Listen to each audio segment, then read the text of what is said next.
믿을 만한 사람을 만나는 건 참 복입니다. 요즘은 믿지 못할 사람들이 너무 많아요. 해외 같은 거 갔을 때 음료수 내주면은 먹지 말라 합니다.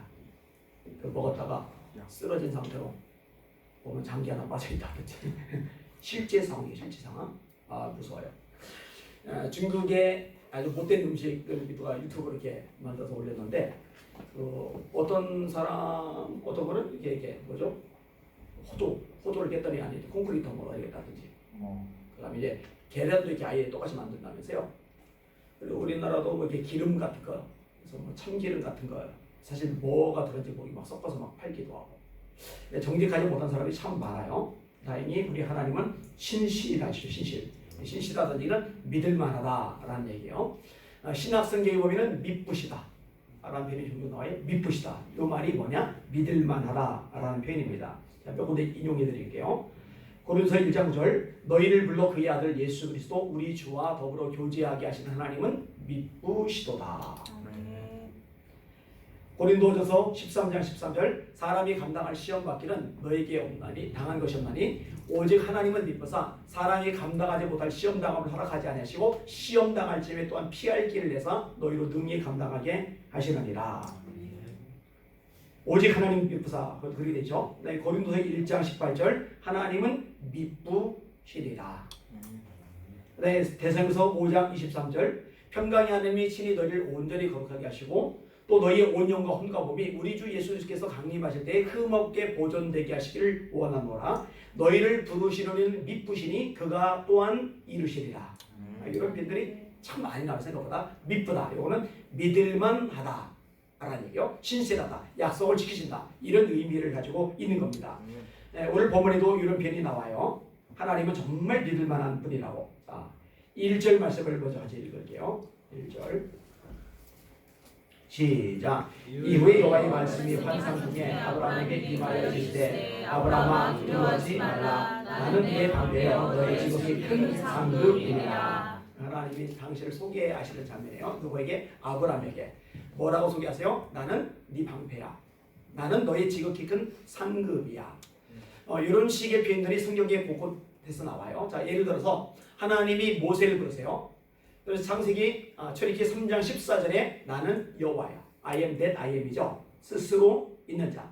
시작도 없고 끝도 없고 영원하신 분. 그런 분으로 하나님이 자기를 계시하십니다. 계시록 31장 1절에 이렇게 말씀합니다. 예레미야가 아직 시위대 뜰에 갇혀 있을 때 여호와의 말씀이 두 번째로 그에게 임하니라. 이르시되 이 일을 행하시는 여호와 그것을 만들며 성취하시는 여호와 그의 이름을 여호와라 하느니가 이와 같이 이르시도다. 여기도 하나님 당신을 소개하세요. 나는 이 일을 행하는 자야. 나는 만들고 성취하는 자야. 나는 여호와야. 이런 식의 자기소개가 많아요. 예수님도 이런 식의 소개를 꽤 많이 하십니다. 자, 예를 들어 요한복음 9장에 나는 세상의 빛이야. 요한복음 9장에 나는 생명의 떡이야. 요한복음 11장에 나는 부활이요 생명이야. 요한복음 14장에 내가 곧 길이요 진리요 생명이야. 요한복음 15장에 나는 포도나무야. 이런 식의 표현이 계속 나오는 거죠. 그리고 오늘 본문에서는 나는 네 방패야. 나는 너의 지극히 큰 상급이야. 하나님이 어떤 존재인지를 비유적으로 표현을 하는 겁니다. 방패라는 거 요즘 사람들은 많이 안 써요. 근데 옛날에는 흔히들 있죠. 전쟁과 전쟁이 많아요. 저기 칼을 휘두를 때, 저기 창으로 찔러댈 때, 저기 화살을 쏘아댈 때 방패가 있으면 막아낼 수가 있어요. 바울 사도 당시에만 해도 로마 군대가 늘 상주했기 때문에 그들이 창과 방패로 늘 무장하고 있거든요. 이것을 가지고서 바울 사도가 묘사를 하죠. 진리의 띠, 의의 호신경, 평안의 복음에 준비하신 구원의 투구, 믿음의 방패를 가지고 악한 자의 모든 불화살을 소멸하고 성령의 검, 하나님의 말씀을 가져라. 쉽게 떠올릴 수 있는 거예요. 자, 방패. 군인들은 방패를 반드시 가지고 있어야 되는 거죠. 요즘은 방패 필요 없어요. 방패 가지고 있어도요. 저격수가 총 쏘면 방패 뚫고 사람 맞춥니다. 폭탄이 터지는데, 미사일이 터지는데 방패로 막아봐야 아무 소용이 없어요. 근데 예전에 구시 무기일 때는 창이나 칼이나 화살은 방패로 얼마든지 막아낼 수가 있거든요. 이 이야기는 뭐냐? 하나님이 보호자가 되어주신다는 거예요. 아브라함아, 너 세상을 떠돌고 있지? 이 세상에 나를 믿는 사람 너밖에 없잖아. 그런데 두려워하지 마. 오늘 본문도 두려워하지 마. 내가 네 방패야. 내가 너를 보호해 줄게. 이 말씀이시거든요. 이 말씀은 저와 여러분들이 해당됩니다. 하나님이 저를, 여기는 여러분을 보호해 주시는 줄 믿으시기 바랍니다. 이걸 믿으셔야 돼요. 그 다음에 또 하나가 내가 너의 지극히 큰 상급이야. 상은요 누가 주느냐에 따라서 값어치가 굉장히 달라집니다. 제가 초등학교 때 공부를 굉장히 못하다가 중학교 때 교통사고를 당했고 1년 휴학을 했고 그리고 다시 1학년 입학을 하면서 지혜달라고 기도를 했는데 이 기도가 응답이 되어서 전교 1등을 했어요. 전교 1등을 하니까 상을 주더라고요. 제가 글을 좀 써요. 고등학교 때 학교 전체 1, 2, 3학년 전체 대표로 1학년 때 제가 글씨체에 출석했어요. 그래서 교육장상을 받았어요. 그 다음에 2학년 때도 학교 전체 대표로 3학년 때도 학교 전체 대표로 제가 있는 3년 동안에는 제가 나가는 바람에 아무도 대표로 못 나갔어요. 어쨌든 글 쓰는 거는 제가 그래도 많이 익숙해가지고 그래도 상을 받아요. 그리고 괜찮죠? 근데 이런 상보다 더 좋은 상이 있죠. 장관상 같은 거. 그 다음에 대통령상 같은 거, 뭐 국무총리상 같은 거. 그런 상을 받으면 요즘 대학에 들어갈 때 굉장히 가산점도 있어요. 해외에서 대학 들어갈 때도 굉장히 플러스가 있어요. 근데 예를 들어서 유엔에서 어떤 상을 줬다. 그럼 이게 국제적인 상이기 때문에 그만큼 값어치가 더 큰 거예요. 근데 이러면 하나님이 상을 주신다. 근데 그 저건 아니고 하나님이 우리의 상급이 되신대요. 하나님 자체가 저와 여러분의 상이 돼 주신대요. 여러분 이거 기억하시기를 주님의 이름으로 축원합니다. 대단한 말씀인 거죠. 아브라함아 내가 너의 상급이야. 아브라함아 내가 네 방패야. 너는 나 때문에 자랑스러워야 돼. 너는 나 때문에 안전하니까 두려워하지 않아도 돼. 이런 말씀을 끄집어내 주시는 겁니다. 자 이렇게 멋진 말씀을 하세요. 아브라함아 두려워하지 마. 내가 네 방패야. 아브라함아 두려워하지 마. 내가 네 큰 상급이야. 그럼 아브라함이 오 하나님 나타나 주시니 감사합니다. 이렇게 귀한 말씀 엄청난 말씀 들려주시니 감사합니다. 하나님 찬양합니다. 이렇게 할 만한데요. 아브라함이요 좀 징징거리는 소리를 해요. 자 말씀 읽을게요. 2절과 3절 시작. 아브라함이 이르되 주여여 무엇을 내게 주시려 하나이까 나는 자식이 없사오니 나의 상속자는 이 다윗의 사람 엘리에셀이니라. 아브라함이 이르되 주께서 내게 씨를 주지 아니하셨으니 내 집에서 길린 자가 내 상속자가 될 것이니이다. 왜 이런 툴툴거리는 말 연약한 말을 하냐. 하나님 언제서 씨 주실 건데요. 언제 하나님 자식 주실 건데요. 왜 이러느냐. 아브라함이 나이가 많거든요. 그리고 이제 하나님이 부르시지 시간이 지나가는데 아무런 조짐들이 안 나타나거든요. 창세기 12장에 하나님이 아브라함을 부르세요. 1장부터 11장까지를 원역사라고 해요. 그다음에 12장부터 족장들의 시대가 시작이 되는 거예요. 그 첫 번째 인물이 아브라함이죠. 그 다음에 이삭, 그 다음에 야곱, 그 다음에 요셉 같은 이 4대의 인물이 설명되고 요셉의 죽음으로 창세기 50장이 끝이 나요. 그리고 이제 출애굽기로 넘어가면서 민족 개념으로 바꿔져 가면서 이스라엘들이 출애굽하는 사건들 그것이 이제 전개해서 나가는 거죠. 자, 하나님이 아브라함을 부르시면서 약속하시는 거예요. 네 자손을 많아지게 해줄게. 내가 너를 복의 근원이 되게 해줄게. 이 말씀을 하셔서 아브라함이 하나님 말씀대로 갈대아 우르 땅을 떠납니다. 그다음에 13장에 넘어가면서 하나님이 아브라함에게 가스마리를 한번 경험하게 하세요. 아브라함의 조카인 롯이 떠나가는 거예요. 소돔과 고모라를 선택하고 보세요. 결별을 하는 거예요. 아브라함에게는 아들이었고 롯은 아버지를 일찍 잃어버리기 때문에 아버지가 없어요. 아버지 없는 아들과 아들 없는 아버지가 같이 만나서 아버지처럼 아들처럼 서로 대하면서 부둥켜 살았거든요. 근데 재산 문제가 결부가 되면서 아들처럼 여겼던 이 조카 롯이 배신을 때린 거예요. 가슴에 못을 박은 거예요. 재산을 쫓아서 떠나버린 거예요. 네가 우하면 내가 좌하고 내가 좌하면 네가 우할게. 그러면 삼촌 차라리 우리 재산 좀 줄이고 같이 삽시다. 이렇게 나오든지 아니면 삼촌 당신이 먼저 선택하시면 내가 그 다음에 선택할게요. 내게 그동안 베풀어준 사랑과 은혜가 큰데 어떻게 감히 내가 먼저 선택합니까? 이렇게 나와야 되는데 덥석 소돔과 고모라를 물어버렸거든요. 그래서 아브라함이 상심해 있어요. 이 상심해 있는 아브라함에게 하나님이 나타나시는 장면이 13장이에요. 너 나와라. 장막 안에 들어박혀 있지 말고 고개 숙이지 말고 너 나와라. 나와서 동쪽과 서쪽과 남쪽과 북쪽을 바라봐라. 네가 바라보는 모든 땅을 내가 너와 네 자손에게 줄 거다. 네 자손들에게 이거 다 줄 거다. 그런데 14장이 넘어가요. 소돔과 고모라 전쟁이 휩싸이죠. 롯이 잡혀가죠. 집에서 길린데 318명을 데리고 들어가서 건져내요. 건져내지만 그 다음부터는 따로 지내요. 같이 지내잖아요. 소돔과 고모라에 머물 수 없음에도 불구하고. 그럼에도 불구하고 여전히 소식이 없는 거예요. 세월은 점점 가는데 우리가 읽으니까 한 장, 두 장, 세 장 지나간 거죠. 그게 쑥쑥쑥쑥 세월이 지나가는 거거든요. 우리가 보니까 그냥 한 장, 두 장 쑥 지나가는 거죠. 요셉 같은 경우요 14년 만에 총리가 된 거고요. 아버지 만난 게 22년 만에 만난 거거든요. 그 그립고 보고 싶던 아버지를 22년 만에 만난 거예요. 이 우리가 쭉 읽어서 그렇지 내 얘기로 대비를 하면은요 어마어마한 시간들이 할일 없이 지나가는 거예요. 손에 잡히는 것 없이, 눈에 보이는 것 없이, 귀에 들리는 것 없이, 삶에 어떤 결실 없이 세월만 먹어가는 거예요. 애초에 출발할 때가 75이었는데 80 넘어가 봐요. 그러니까 툴툴거려요. 하나님, 나 씨가 없는데, 나 자식이 없는데요. 그러니까 이런 말이 나온 거예요. 근데 이런 모습을 보면은요 아브라함이 처음부터 믿음의 조상은 아니구나 라는 생각을 하게 돼요. 여러분, 아브라함이 실수 잘했는 거 아시죠? 가나안 땅에 가라주는데 기근이 임하니까 가나안 땅에서 엉뚱한 대로 세죠. 애굽에 갔다가 아내 빼앗기잖아요. 요 사건이 아브라함에게 2번 발생을 합니다. 같은 실수를 2번 반복해요. 그리고 아까 말한 대로 이렇게 툴툴거리는 장면들 나오잖아요. 그 다음에 요 다음 장 16장으로 넘어가면서 또 하가를 통해서 이스마엘을 태어나게 만드는, 그래서 지금까지 중동에 화약 불씨가 만들어지게 만드는 이런 것들이 발생을 하잖아요. 그러니까 처음부터 믿음의 용사, 믿음의 조상은 아니라는 거, 믿음이 연약하고 쓰러지지만 점점 자라나가고 있다는 거, 이것을 기억하실 필요가 있습니다. 자, 말씀을 좀 더 읽어볼게요. 하나님이요, 다시 말씀을 들려주세요. 4절 보세요. 시작. 여호와의 말씀이 그에게 임하여 이르시되 그 사람이 네 상속자가 아니라 네 몸에서 날 자나 네 상속자가 되리라 하시고 그를 이끌고 밖으로 나가 이르시되 하늘을 우러러 물결을 셀 수 있나 보라. 또 그에게 이르시되 네 자손이 이와 같으리라. 아멘.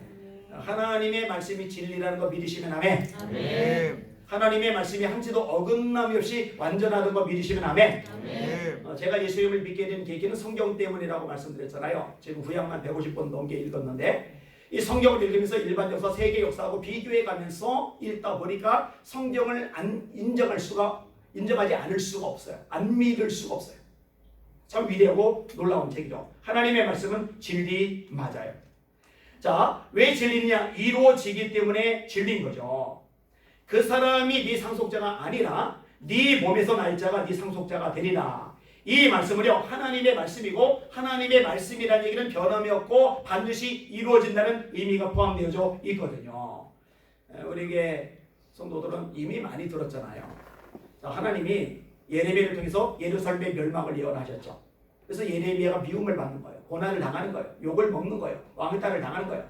예레미야 10장에 조롱, 치욕, 모욕, 비방 4가지 단어가 나온다고 여러 번 말씀드렸잖아요. 여호와여, 주께서 나를 권유하심으로 내가 그 권유를 받아 싸우며 주께서 나보다 강하사 이기셨으므로 내가 조롱거리가 되니 사람마다 종일토록 나를 조롱하나이다. 내가 말할 때마다 외치며 판별과 멸망을 선포함으로 여호와의 말씀으로 말미암아 내가 종일토록 치욕과 모욕거리가 됨이니이다. 나는 물이 비방과 사방이 두려움을 들었나이다. 그들이 이르기를 고소하라. 우리도 고소하리라며 내 친한 것들로 내가 실족하기를 기다리며 그가 혹시 유혹을 받게 되면 우리가 그를 이겨 우리 원수를 갖자 하나이다. 조롱, 치욕, 모욕, 비방 계속 이루어지는 거예요. 예레미야가 너무 힘들어요. 자기 생일을 저주해요. 내 생일이 저주를 받았다면, 나의 어미가 나를 생산하던 날이 복이 없었다면, 나의 아비에게 소식을 전하여 이르기를 네가 등남하였다여 내 아비를 즐겁게 하던 자가 저주를 받았다면, 그 사람은 여호와께서 무너뜨리시고 후회하지 아니하신 성까지 되었다면, 그로 낮에는 떠드는 소리 밤에는 부르짖는 소리를 듣게 하였다면, 이런 얘기를 쭉 해요. 내가 어찌하여 태에서 나와서 고생과 슬픔을 보며 나의 날을 수욕으로 보내는 거, 이게 예레미야 20장입니다. 근데 이런 식의 고난의 과정이 계속 지속이 돼요. 그러다가 예레미야 29장에 비로소 하나님의 소망의 말씀이 예레미야에게 주어져요. 그게 뭐냐? 바벨론의 포로로 간 거는 기정사실이다. 이거는 아무도 막지 못한다. 그러니까 애굽의 원조 청할 생각 하지 마. 니를 발버둥치고 머리 굴려서 어떻게든 바벨론에서 벗어가려는 부질없는 시도할 필요 없어. 이거는 내가 정한 뜻이야. 그대로 있어야 돼. 그대로 당해야 돼. 대신에 소망의 메시지를 줄게. 그게 29장이 처음 나와요. 바벨론에서 70년이 차면 내가 너희를 돌보고 나의 선한 말을 너희에게 성취하게 하여 너희를 이 땅으로 돌아오게 하리라. 너희를 향한 나의 계획을 내가 안 하니 평안이요 재앙이 아니리라. 너희에게 미래와 희망을 주려 하는 것이니라. 이 말씀을 하시고 결국 이 말씀으로 주전 586년 바벨론 왕 느부갓네살 세계사 이름 느부카드네잘에 의해서 시드기야 왕 때 예루살렘이 멸망을 당해요. 그리고 1차, 2차 계속 바벨론의 포로로 끌려가요. 이 포로로 끌려간 인물들을 우리가 기억하잖아요. 다니엘, 사드락, 메삭, 아벳느고 이런 유명한 인물들이 있잖아요. 그리고 이 네 명의 인물들 외에도 수많은 젊은이들이 이 바벨론에 끌려가요. 그리고 예루살렘에 나왔던 사람들은 이 사회적으로 굉장히 약한 사람들, 별 볼 일 없는 사람들 일부만이 남겨져 있는 거예요. 자, 그런데 60년, 65년, 66년, 67년 세월은 하염없이 지나가는데 유대인들이 제국인 바벨론과 싸워서 이길 수 있는 비결이 없어요. 그럼 하나님의 말씀이 틀리게 되잖아요. 근데 틀리면 안 되잖아요. 말씀이 틀리면 하나님은 전능하지 않으니까, 말씀이 틀리면 하나님은 전지하지 않으니까 이때 역사적인 변동이 일어나면서 다리엘서에 나오잖아요. 금머리 다음에 나온 게 가슴과 팔. 이게 이제 페르시아라는 나라인데 이 페르시아라는 나라는 원래 페르시아라는 나라로 선 나라가 아니라 메데 파사 연합국가예요. 그게 후에 페르시아라는 나라가 된 거죠. 이 왕인 고레스 세계사 이름 키루스가 바벨론을 때려 부시고 느부갓네살과 다른 통치 방법을 발표를 합니다. 그게 뭐냐? 유대인들을 돌려보내서 그들이 완충지 역할을 하게 하는 거예요. 바벨론의 왕 느부갓네살은 죄다 바벨론에 끌어들이는 정책이란 말인데 고레서 완충지 역할을 하게 하는 역할이에요. 근데 이거는 하나님을 생각하고 한 일이 아니에요. 하나님의 뜻대로 한 일이 아니에요. 하나님을 몰라요. 그래서 이사야 45장에 보면 이사야가 이렇게 예언합니다. 고레스야, 너는 나를 모르지만 나는 너를 안다. 고레스는 하나님 몰라요. 근데 하나님은 고레스를 알아요. 그리고 고레스를 왕으로 세운 분, 세계적인 황제가 되게 하신 분 하나님입니다. 내가 너를 기름 부어 세웠다. 그럼 왜 세웠느냐? 당신의 말씀을 이루시기 위해서 고레스를 세우신 거예요. 할렐루야. 그리고 고레스의 칙령에 의해서 유대 땅에 돌아오는데 이 돌아온 무리들의 유명한 사람들이 구약 소발에 나오는 학개, 스가랴, 말라기, 시편 앞에 나오는 에스라, 느헤미야, 그다음에 스룹바벨 같은 총독, 예수 같은 제사장. 이들이 포로기 이후에 유명한 사람들이거든요. 근데 이들이 예루살렘에 돌아오는데 계산해 보니까 정확하게 70년 만에요. 다니엘서에 보면 요 구절이 나와요. 다니엘이 예레미야서를 연구를 하는데 하나님의 뜻이 70년 만에 돌아가는 것, 이거를 깨닫는 장면이 나와요. 왜냐하면 다니엘은 고향이 안 돌아오고 페르시아에 그냥 머물렀거든요. 거기서 이런저런 일을 겪죠. 다리오 왕 같은 사람 사자굴에 들어가고, 그게 다 페르시아 지역에서 발생하는 일들이거든요. 예루살렘에 안 왔어요. 다니엘을요. 왔으면 다니엘의 이름도 학개, 스가랴, 말라기, 스룹바벨, 예수와 나올 때 거기 같이 언급이 되겠죠. 할렐루야. 재밌지 않아요? 여러분, 제가요 이런 것들을요 지금 이렇게 그냥 유창하게 설교하지만 제가 대학교 때 깨달았던 것들이에요. 성경 읽으면서 제 서재가 보면은 세계별로 역사책이 다 있어요. 웬만한 거 다 있어요. 정말 열심히 읽었어요. 그렇죠. 팔이 하나 없으니까 운동을 못하죠. 성격이 사교적이지 못하니까 틀어박혀야 되죠. 30 넘을 때까지 여자친구 한 명도 없으니까 각지 극장 가거나 카페 갈 일도 없죠. 그 틀어박기 할 수 있는 거는 딱 정해져 있어요. 책 읽는 거. 열심히 책만 읽고 살았는데 세월 지난 다음에 보니까 애인하고 놀러 다니면서 시간 허비한 것보다 이게 훨씬 남더라고요. 이게 훨씬 유익하더라고요. 로마 제국에 대해서 역사를 읽으면 굉장히 재밌어요. 상당히 재밌어요. 로마가 원래부터 제국으로 황제 중심의 제다, 카이사 제도의 그런 국가를 형성했던 건 아닙니다. 그 전에는 공화정이에요. 공화정. 원로회가 있는 거죠. 근데 여러분, 이 로마에 이 패권을 서로 차지하려고 싸우는 사람들이 있어요. 제일 유명한 사람이 옥타비아누스하고 안토니우스입니다. 근데 옥타비아누스와 안토니우스가 로마를 차지하겠다고 싸우는데 안토니우스가 이쁜 여자한테 넋을 빼앗기죠. 그 여자가 유명한 여자죠. 클레오파트라, 이집트의 여왕. 이 중요한 일을 앞두고 여자한테 넋을 뺏기니 세력이 약해지죠. 결국 죽어요. 그리고 역사상 재미있는 얘기, 헤롯 대왕이 안토니우스 밑에 있던 사람이거든요. 근데 옥타비아누스가 황제가 됐거든요. 그럼 자기는 죽은 목숨입니다. 근데 헤롯 대왕이 결단력이 대단해요. 정치욕, 야망도 대단해요. 이것을요 자기가 망하는 기회가 되도록 그냥 남겨두지 않고요, 즉시로 옥타비아누스를 찾아갑니다. 그리고 충성 맹세를 합니다. 내가 이전에는 안토니우스를 섬겼는데 이제는 황제 폐하 당신을 섬기겠습니다. 그러니까 기회를 한 번만 주세요. 로마 황제가 된 옥타비아누스가 얼마나 기분이 좋아요. 지금 상황이. 너 내가 인정해줄게. 그래서 분봉 왕이 된 거죠. 요게 베들레헴 영아들 학살했던 그 헤롯 대왕인 거예요. 마리암네라는 유대 왕족 여자를 아내로 맞이했던 인물, 그리고 두 아들을 낳았던 인물, 그런데 아들들이 자기보다 인기가 좋으니까 처형시켜버렸던 인물, 자기 아내도 처형시켜버렸던 인물, 죽기 전에 바리새인들 60명 싹 죽이라고 명령을 했던 바로 그 인물, 베들레헴 아기를 다 죽이라고 했던 그 인물, 그만큼 권력지향적인 인물입니다. 역사 자료에 다 나와요. 성경에는 그거 다 기록 못하죠. 이것도 두꺼운데 그런 얘기 다 기록하면은 이거 짊어지고 다니기 힘들어요. 곤란해요. 자, 로마 황제가 된 옥타비아누스가 세금을 걷어들여야 통치 자금이 생겨요. 그러려니 인구조사를 시켜요. 인구조사를 시키려니 호적 등록을 해야 돼요. 지금처럼 인터넷 전산만 안 되니까 저마다 고향에 가서 호적 등록을 해야 된단 말이에요. 그러니까 예수님의 어머니 마리아, 요셉, 베들레헴, 다윗의 후손이잖아요. 아브라함과 다윗의 자손 예수 그리스도의 세계라. 마태복음 1장의 표현이죠. 그 다음에 사람들이 불러요. 다윗의 자손 예수여 나를 불쌍히 여기소서. 구약 읽어보세요. 다윗이 어디가 고향이에요? 베들레헴 땅이 고향입니다. 그래서 저마다 고향에 가서 호적을 등록해야 되기 때문에 예수님 어머니 마리아가 만삭된 상태로 베들레헴까지 가고 거기서 예수님을 출산을 해요. 이것이 미가서 5장 2절을 성취한 거죠. 베들레헴 에브라다야 네게서 내 백성을 다스릴 목자가 나리라. 그의 근본은 태초의 영원에 있느니라. 원래 예수님의 어머니는 베들레헴에 안 계시고 다른 지역에 계셨기 때문에 예수님은 다른 지역에서 태어날 수밖에 없었는데 로마 황제의 명령 하나 때문에 이게 틀어져서 베들레헴까지 가서 출산했는데 그게 결국은 하나님의 말씀을 성취하는 방법이 되었던 거죠. 할렐루야.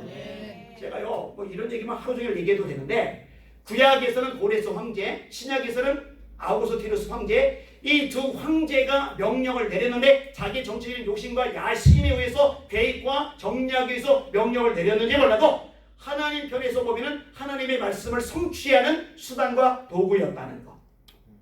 고레스 명령에 의해서 예레미야 말씀이 성취되어 예루살렘에 70년 만에 귀환하게 된 거고, 옥타비아누스 아우구스티누스의 명령에 의해서 미가서 5장 2절의 말씀대로 예수님이 베들레헴에서 태어나신 것이고, 이런 얘기를 찾아봐요. 성경에서. 제가 알려주는 거 말고 여러분들이 직접 일반 역사, 세계 역사를 읽어보면서 성경 읽으면서 찾아봐요. 전율해요. 제 대학교 때요. 쟤네들이 쭉쭉쭉쭉쭉쭉 잘하는 거예요. 막 얼마나 마음이 담대해지고 강해지는지 몰라요. 왜? 와, 하나님 대단하시구나. 하나님의 말씀은 완전히 이루어지는구나. 역사를 움직이는구나. 세상을 이끌어가는구나. 흠도 오차도 없구나. 할렐루야. 이거 경험하시기를 주님의 이름으로 축원합니다. 자, 낙담한 아브라함 얘 걸고 나가시는 거예요. 그래 말씀하시는 거예요. 하늘을 우러러 뭇별을 셀 수 있나 보라. 또 그에게 이르시되 네 자손이 이와 같으리라. 이 말씀 때문에 아브라함이 또 회복이에요. 여러분, 아브라함 하나님이 12장에 말씀하셨고 13장 말씀하셨으면 이제 흔들리지 말지. 또 약해져가지고 15장 하나님 또 한번 말씀하게 하시고 근데 또 실수하죠. 네, 여러분 가만히 생각해봐요. 저와 여러분들도 하나님 말씀 딱 떨어지고 한번 들었고 한번 마음에 새겼으면 전혀 요동하지 않고 환경도 안 보고 세상도 안 보고 뭐 처지도 안 보고 장애물도 안 보고 실패도 안 보고 나 힘들게 하는 사람도 안 보고 그냥 앞만 보고 하나님만 보고 끝까지 다닙니까? 아니죠. 죽어나들어요. 흔들려요. 헷갈려요. 그럴 때 아브라함이 다시 회복이 돼요. 언제? 하나님의 말씀을 들으면서. 저와 여러분들 마찬가지입니다. 이렇게 쭈그러지고 약해졌을 때 하나님의 말씀을 또다시 들으면서 저의 영이, 여러분의 영이 회복되는 줄 믿으시기 바랍니다. 그래서 말씀을 반복적으로 들어야 하는 거예요. 그리고 말씀을 통해 새로워지고 강해지는 여러분을 되시기를 주님의 이름으로 축원합니다. 이 말씀이 참 좋아요. 자, 이렇게 하나님이 말씀하시니까 아브라함이 또 믿어요. 그리고 이것을 하나님이 귀하게 여겨주세요. 자, 6절, 7절 읽겠습니다. 시작. 아브라함이 여호와를 믿으니 여호와께서 이를 그의 의로 여기시고 또 그에게 이르시되 나는 이 땅을 네게 주어 소유를 삼게 하려고 너를 갈대아 인의 우르에서 이끌어낸 여호와니라. 하나님이 이를 그의 의로 여기셨다. 무엇을 가지고? 하나님을 믿으니. 조금 전까지 하나님 저는 자식이 없어서 제 상속자는 이 다메섹 사람 엘리에셀입니다. 아브라함의 종 중에 아브라함이 굉장히 신이 많은 종이에요. 늙은 종. 이 종이 제 상속자가 될 겁니다. 왜냐하면 아브라함의 나이가 굉장히 많거든요. 그러니까 언제 어떻게 될지 모르는 상황이 되니까 그렇게 얘기를 하는 거예요. 주께서 내게 씨를 주지 아니하셨으니 내 집에서 길린 자가 내 상속자가 될 것입니다. 다시 말해 하나님이 하셨던 말씀을 벌써 놓쳐버린 거예요. 망각하고 약해져 버린 거예요. 근데 하나님의 말씀이 다시 떨어지니까 다시 믿어요. 예, 하나님 말씀하셨으니까 제가 믿을게요. 그러면은 야 임마 이리 와서도 믿냐? 소용없다 라고 말씀하지 않으시고 아브라함이 하나님을 믿음에 이를 그의 의로 여기셨다. 말씀이 떨어질 때 이 말씀을 믿음으로 받아들이면 하나님이 믿음으로 받아들이는 여러분들을 기뻐하신다는 거 기억하시기를 주님의 이름으로 축원합니다. 이런 걸 보면 하나님이 확실히 아리안 목사보다 훨씬 넓으세요. 저는 몇 번 얘기했는데 자꾸 번복하고 막 이렇게 어긋나고 그러면은 솔직히 짜증이 막 충만해지거든요. 막 그 사람에 대해서 제가 색안경 끼고 보게 되거든요. 신뢰감이 확 떨어져가지고 그냥 다음에 뭘 말을 해도 잘 안 믿어지거든요. 그러니까 가급적 여러분들은 저에게 안 지키시는 게 좋아요. 저는 하나님처럼 너그럽지 못해요. 하나님 봐요. 벌써 여러 번 반복이 됐음에도 불구하고 이후에 또 반복이 되긴 해요. 그럼에도 불구하고 그 순간 말씀이 떨어질 때 붙잡으면 그걸 믿음으로 받아들이면 그 자체를 귀하게 값지게 여겨 주시거든요. 말씀을 듣는 시간 믿음으로 반응하는 여러분들 되시기를 예수님의 이름으로 축원합니다. 자, 그리고 세월이 지나요. 진짜로 아브라함의 자손이 엄청 많아져요. 모세를 통해 출애굽할 때 여자들 빼고 아이들 빼고 20세 이상의 남자 장정들만 60만 3,550명이니까 엄청나죠. 그리고 이제 세월이 지났어요. 지금에 와서 아브라함의 자손은요 유대인들만을 가리키는 것이 아니라 예수 그리스도를 통해서 하나님의 자녀가 된 모든 그리스도인들을 아브라함의 자손이라고 읽었거든요. 할렐루야. 그래서 바울 사도가 표면적 유대인이 아니요 이면적 유대인이다. 아브라함의 자손 혈통상이 중요한 게 아니라 언약이 중요하다. 예수님을 통해 하나님의 아들, 하나님의 딸, 하나님의 사람, 하나님의 백성이 된 사람들 전부 다 아브라함의 자손인 줄 깨달으시길 주의 이름으로 축원합니다. 이렇게 따지면 정말 아브라함의 자손이 하늘의 별처럼 바다의 모래처럼 많아져서요 하나님의 약속을 온전히 성취하신 것이죠. 이런 것들 때문에 제가 이 말씀을 믿는 거예요. 그리고 말씀을 잡고 기도하는 거예요. 그리고 말씀을 잡고 기도하다가 수지 맞은 것들이 너무 많은 거예요. 그리고 여러분들에게 가르쳐 드리는 거예요. 하나님의 말씀을 날마다 읽으라고. 읽다가 부딪히면 이걸 레마라고 해요. 레마. 늘 읽는 말씀인데 어느 날 어떤 구절이 어떤 문장이 어떤 단어가 내 가슴속에 강력하게 밀어닥치는 거예요. 이건 하나님이 내게 주시는 말씀이에요. 레마. 그러면 그걸 붙잡고서 씨름하는 거. 하나님 제게 감동하셨습니다. 이 말씀대로 제게 이루어지게 하여 주시옵소서. 이 말씀의 능력과 역사와 기적을 경험하고 하나님을 드러내며 선포하며 하나님의 하나님 되심을 세상에 펼쳐 보이는 제 삶이 되게 하여 주시옵소서. 그러면 그게 그대로 이루어질 줄 믿습니다. 이것을 경험하는 저와 여러분들 되시기를 예수님의 이름으로 축원합니다. 말씀을 정리할게요. 따라합시다. 하나님은 믿으실 만한 분이다. 믿으시면 아멘. 믿으셔야 해요. 그래야 하나님을 기쁘시게 하시세요. 믿음이 없이는 기쁘시게 하나님을 기쁘시게 하지 못하나니 하나님께 나아가는 자는 반드시 그가 계신 것과 또한 그가 자기를 찾는 자들에게 상 주시는 이심을 믿어야 할지니라. 이 약속의 말씀 믿고 또 수많은 약속의 말씀 믿고 그 믿음대로 승리를 거두는 역사와 능력과 기적을 축복을 경험하는 우리 청년들 되시기를 예수님의 이름으로 축원합니다. 자, 두 손 한번 높여주세요. 합심서 기도할 텐데 하나님 날마다 말씀을 읽고 듣고 공부하고 암송하고 묵상하게 하여 주시옵소서. 그리고 말씀을 잡고 기도하게 하여 주시옵소서. 이 말씀에 순종하게 하여 주시옵소서. 그래서 말씀의 영광, 말씀의 능력, 말씀의 기적을 삶으로 경험해서 봐라 내 친구들아, 직장 동료들아, 이웃들아, 세상들아 봐라 이게 말씀의 능력이다. 하나님은 믿을 만한 분이다 라고 내 삶으로 증거하며 증명하는 그런 인생이 되게 하여 주시옵소서. 우리 주여 세 번 부르고 합심하여 기도하겠습니다. 기도합니다. 주여